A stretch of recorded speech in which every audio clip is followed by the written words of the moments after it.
Hi, I'm Wes, the Explosion, and I am still working on my top 20 games list. But you know what'd be almost as good? A list of my top 10 game series. And if you think that'd be redundant, well, the other one's gonna be on individual titles, whereas this is what I like about a franchise on the whole. And if you think that this will be kind of a spoiler for the big one, or at least make it more predictable, I'd say not entirely. There are plenty of games that I like that don't belong to a series, only having one entry, so I can't put them here.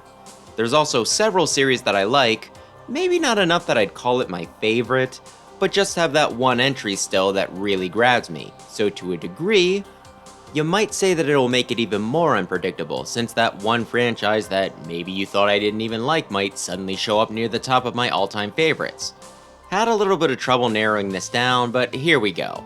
Oh, and also, I'm not gonna gush about the music for any of these since, with the exception of maybe one of them, this video would be significantly longer if I did. Just assume that if I put it here, I probably have at least one OST, if not all of them, from what's listed. We'll start off with Splatoon, despite it not being at all retro. I don't play shooters and I don't do online competitive, yet somehow, Splatoon just gets me. Part of it is the Nintendo brand name. Another is the different set of skills required here. Normally, in a shooter, you'd want to be super accurate, mouse and keyboard, or at least that's the idea I get from the sweaties. But here, you can use gyro controls, and there's a bit of forgiveness when it comes to accuracy. Heck, while I prefer dualies, you can just kinda wander around with a roller and still be helpful. My point is, this is great for a console gamer like me. And while taking out opponents is still important, I like that it's more angled towards capturing territory.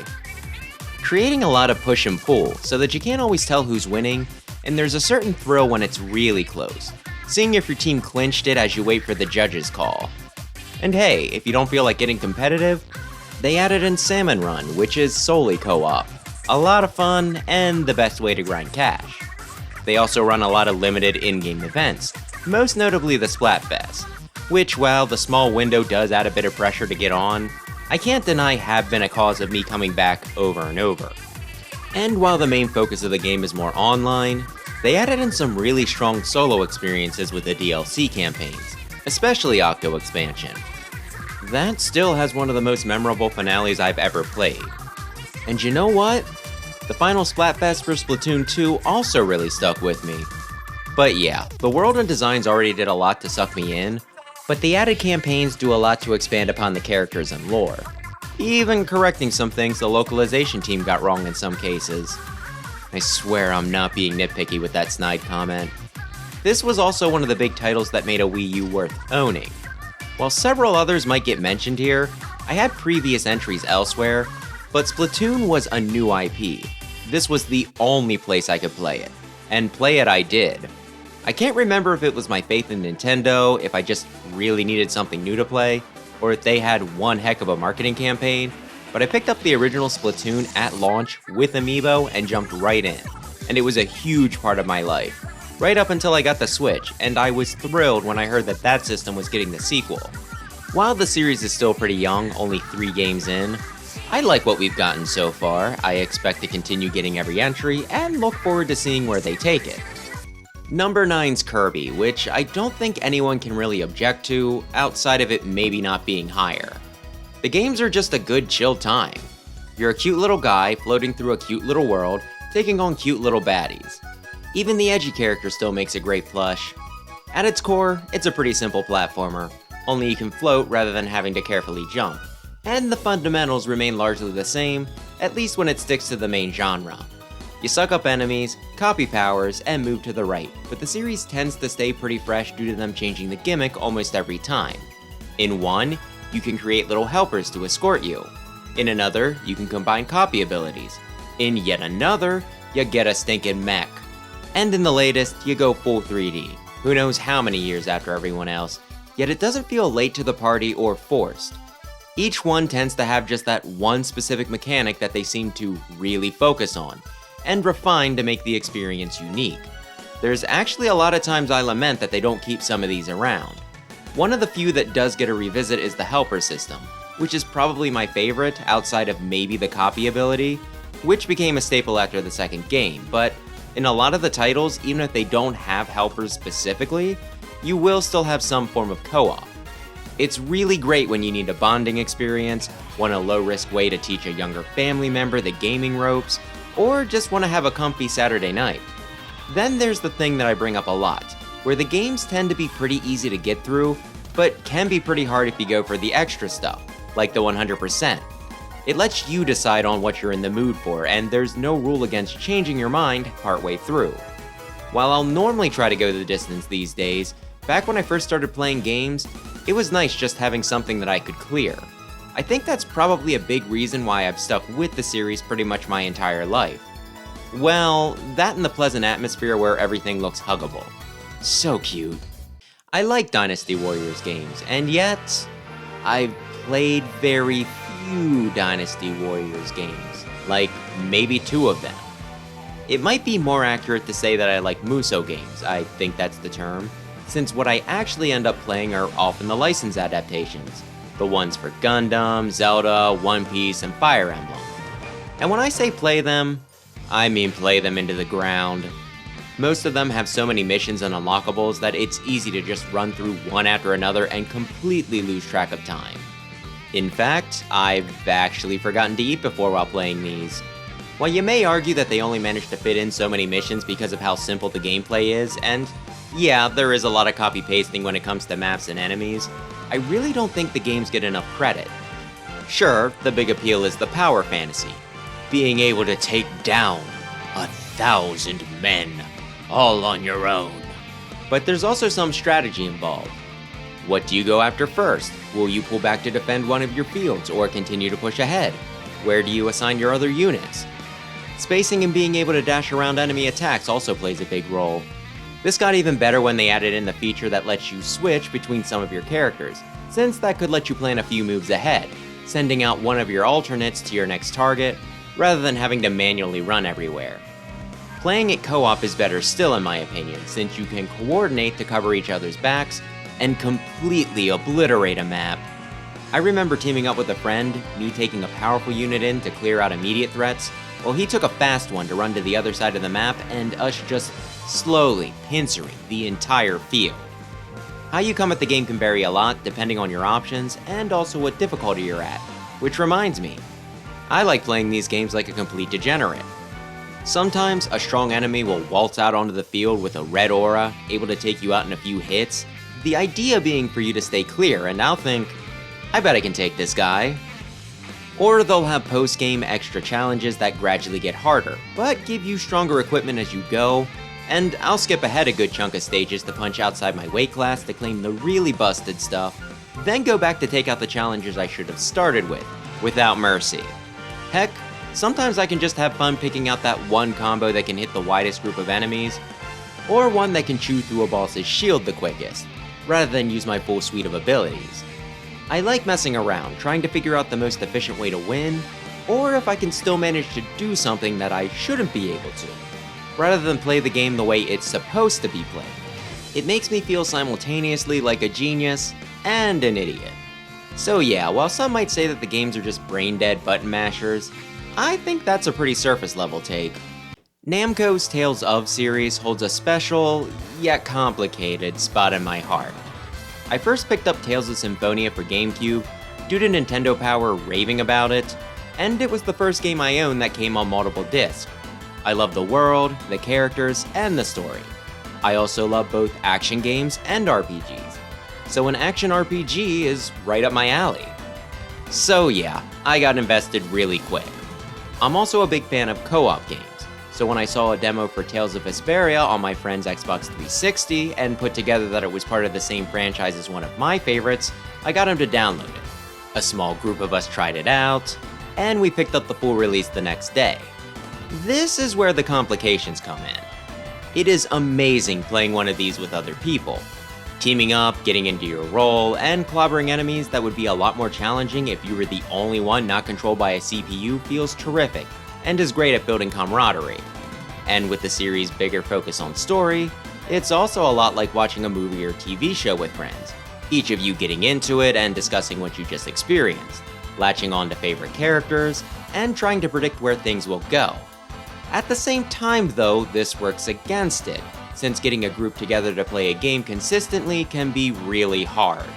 You can't exactly have someone skip a session and just give them the crib notes in between. Everybody needs to be there for it. I think at one point, we had 3 or 4 simultaneous playthroughs going for Vesperia, and even when I had roommates I was playing Exilia with, it was still hard to line up schedules. It remains unbeaten. Still, I do typically enjoy the games even as a solo experience. I still get the gameplay and writing, and hey, even if it isn't together, as long as someone else I know plays it, we can still talk about it. I'd still rank it high even without the co-op, though I do think that's when the Tales series is at its best, giving me some of my fondest memories and most persistent regrets. Pikmin is a series that makes me question why I don't play more real-time strategies. I've done a few here and there and generally enjoyed them, yet Pikmin is the only one I played religiously. I guess getting in on it from the ground floor probably has something to do with it making me feel so invested. I received a pamphlet from Nintendo, marketing it as Shigeru Miyamoto's next big project, and while it looked weird and not the sort of game I would normally play, I thought, sure, why not? Guy's got a resume. So I picked it up and loved it. Pikmin 2 came out soon after, and I loved that one even more. I actually called it my favorite for the longest time, though when I replayed it recently, I had to question how my younger self dealt with such crushing cruelty. And after that, nothing. Distance makes the heart grow fonder and all that, and I was constantly hoping for a revival. When the Wii U launched, the system perplexed me, so I didn't pick it up, but I was always staring at Pikmin 3 on the shelf and considering. It always kept me just one reason away from pulling the trigger, and when I did, it was kinda hard to find and cost about the same as new, but I still got it, damn it. Then we got Pikmin 4, and while I still had my original copies, I wound up rebuying all the previous games on Switch, at least the number ones, just so that I had a more convenient way to play them all. Totally worth it, by the way. But hey, I haven't even talked about the games much yet. The Pikmin are cute and the enemies bizarre. Almost like creatures I'm familiar with, but twisted enough to keep them unique and kind of dipping into the uncanny valley. I like Brittany, love Olimar, and hate Louie. And Alph and Charlie are cool enough. The gameplay is great and it's fun to figure out how to get everything your first time through. Pikmin is one of those titles that I always 100%, no exception. Well, except for maybe Hey Pikmin. I lied, but that's a spin-off and it wasn't exactly clear what I had to do after I cleared it. After you beat a mainline Pikmin once though, that's when things get good. It becomes about efficiency and there's different ways to tackle this. Sometimes I go through building up my forces as much as I can. Others, I focus purely on clear time, making sure I have 100 of each, but otherwise, not caring about death or resupplying unless it's convenient. While I'm not at that level, Pikmin is the one game that makes me feel the speedrunning itch, and I'll go back to the different titles again and again, constantly trying to outdo myself. That unique feeling, along with its sparse releases, makes it a special treat, and has me really making the most out of the games that we do get. Shovel Knight is such a massive blend of retro games. You get a lot of Mega Man, Castlevania, some Mario, DuckTales, or maybe Zelda 2, with the dash of who knows how many others. You can tell that the creators really know their games and have taken what they learned to create an experience unique enough that you can't call it a ripoff. Not only that, but they managed to take the same game and make it 4 times, reusing many of the bosses and locales, while remixing levels and mechanics, with characters that all play very differently, outside of the fact that they all jump.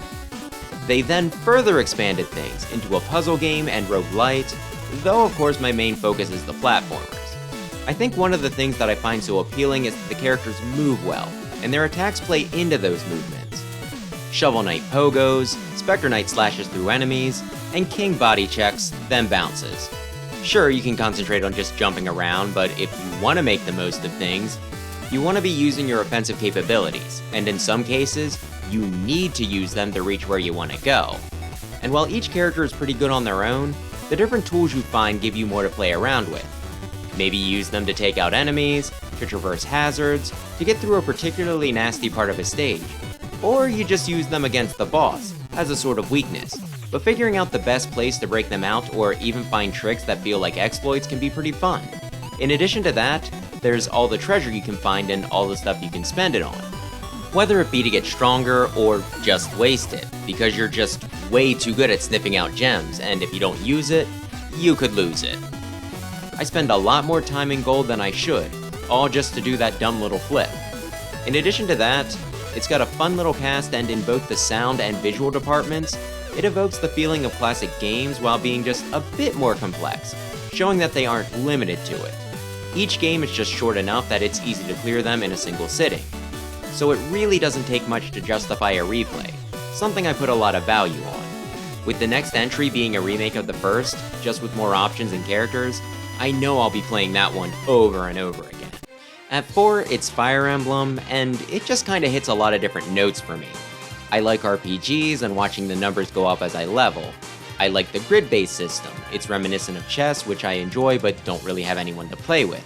I also like using strategy, which Fire Emblem is big on. There's the basic stuff, like baiting enemies and feeding experience to units that are still weak, but I get really excited when I land myself in a situation that feels pretty lopsided against me and I come up with a harebrained strategy that somehow ends up working. I also enjoy story in my games, which can sometimes be just a simple medieval fantasy affair with these, but this is also normally supplemented by support conversations. There are other tactic RPGs where most of your units are just kind of generic, no backstory included, and here, if you don't engage with them, they'll certainly come off the same. Have characters spend enough time together though, and you can unlock extra conversations that make them seem like, well, characters, revealing different aspects to their personality depending on who they talk to. These are sometimes limited, so you might need to decide who you want to be friends right quick. Other times, all they require is grinding, and others, you get a combination of both. People being able to pal around as much as you want, but only being able to have one special someone. It can add replay value, trying to get all the extra scenes with some of your favorites. Or just finding a text dump somewhere to read up on them all. While that might sound lame, I think you have to be pretty into a game to look up more information on it from an external source. All this adds another aspect to the games, permadeath. If you lose a piece in chess, you're not going to cry about it, though depending on how helpful it was, you might grumble. But here, you're losing an actual person. And if you were particularly attached to them, this can be devastating. This adds a lot more weight to each of your moves, and while normally in a game, failure means just trying again, here it's a choice. Do you just plow ahead, saying a quick prayer for the fallen, or do you restart an entire chapter just to save them? Some of these can take a while to get through. While this might turn some people off and is the reason why more casual options have been added in, it had me pretty hooked early on as I had to think hard about not just winning, but winning perfectly. Some of these elements can vary from title to title, but I just about always have a good time. Super Smash Bros. Is a series made of dreams. As you've probably noticed, a lot of these series are Nintendo-owned. Their consoles are what I grew up on, but I only had so much TV time and allowance to spend on them, so Smash cramming all these characters in felt like a great deal. It was all my favorite things in one, and the inclusion of some that I hadn't gotten around to trying had it actually serving as a bit of a gateway, me going back to fiddle with games like Metroid and Ice Climbers, and even taking an early interest in Animal Crossing due to some trophies included in Melee. Heck, Fire Emblem, which I just got done talking about, only got localized after Marth and Roy were put in Melee, so I guess you could say it did the same thing for FE, but on a global scale. It's also been a series I've always played with friends. The original 64 we played at sleepovers, us working together to unlock the extra characters, with plenty of additional ones being the subject of gossip at school. And while at first, Smash seemed like a once-in-a-lifetime game, Melee proved me wrong, adding in a ton of characters, new modes, and mechanics, really solidifying the formula, and it might be my most played entry in the series. Brawl added in new characters and Subspace Emissary, which I remember playing through at launch with friends in a single setting. The fourth, entries, finally gave me the character I've been dreaming of and was what got me to finally pick up a Wii U. Plus, the DLC and patches kept our interest in the game up longer than the ones that came before.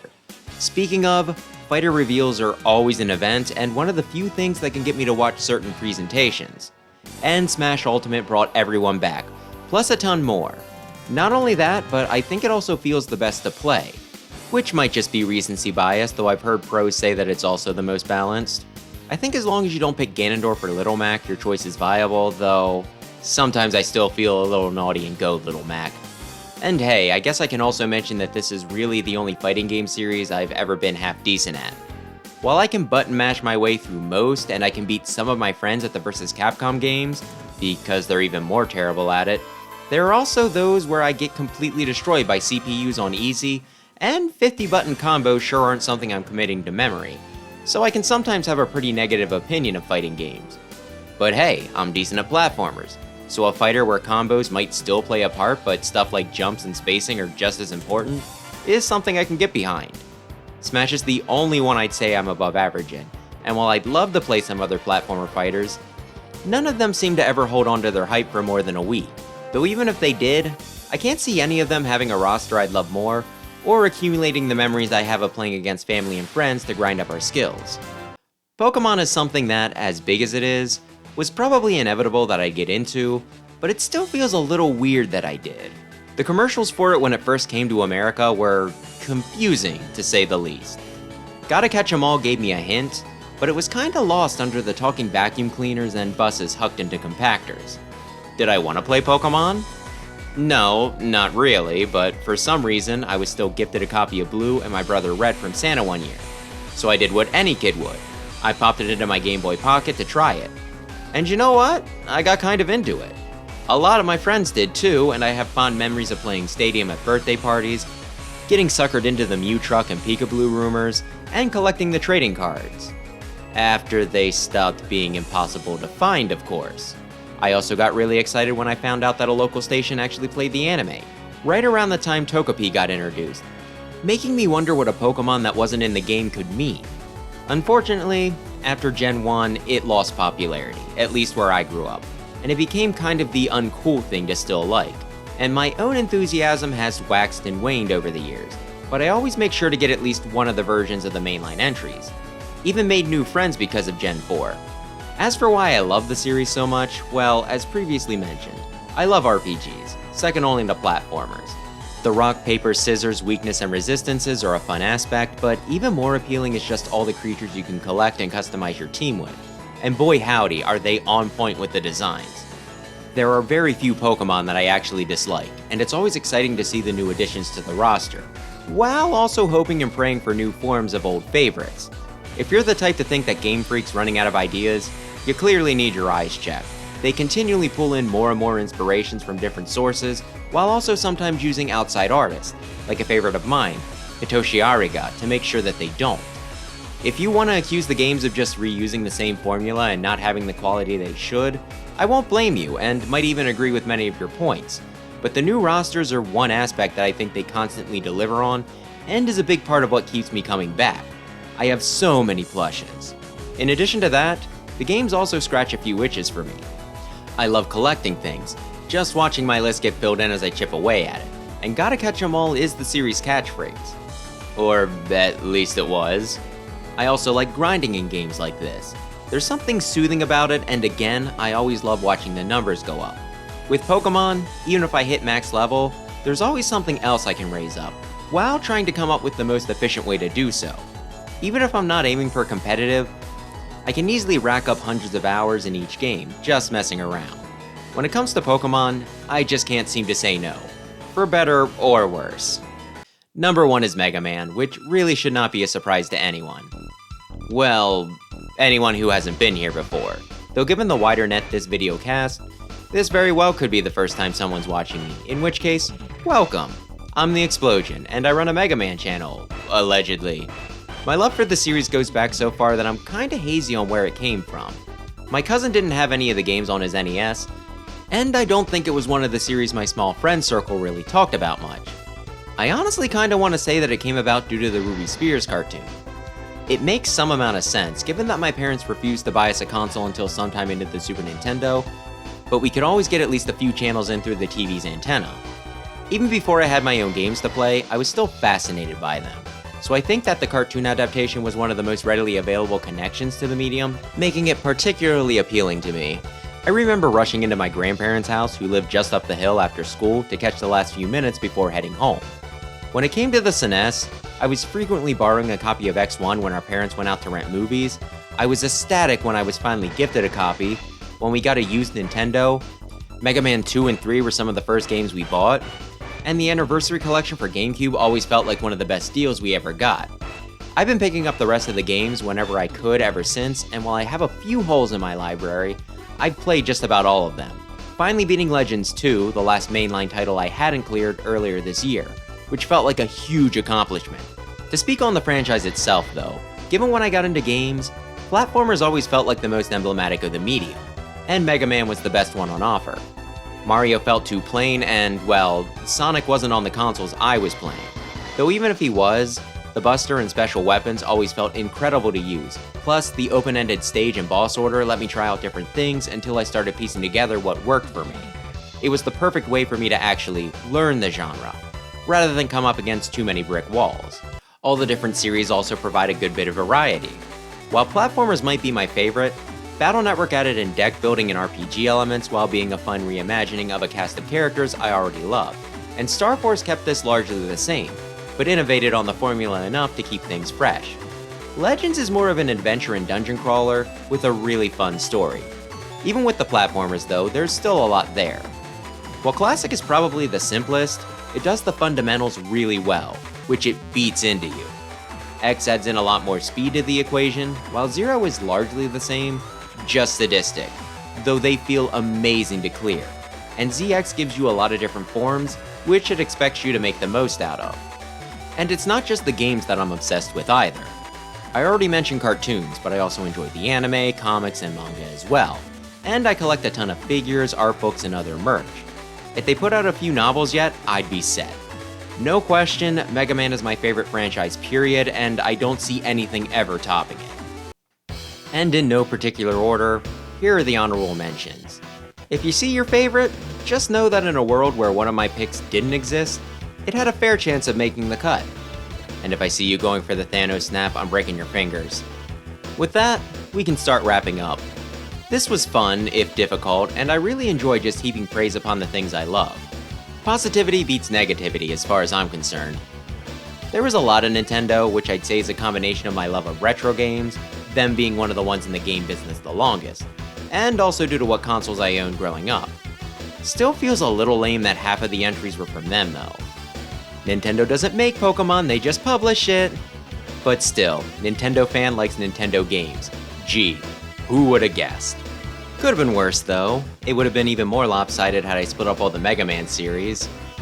As for the genres, well, mostly platformers and RPGs, though that second one might have been a surprise, and the subgenres varied a fair bit. Feel free to tell me your own favorites in the comments, what you think of mine, or maybe just start a betting pool on what you think will be on my top 20 games of all time list. And hey, thanks as always for watching, and maybe consider subscribing if you enjoyed this. I do mostly Mega Man, like I said, but hey, I play other stuff. Obviously. Mostly retro. For everlasting peace.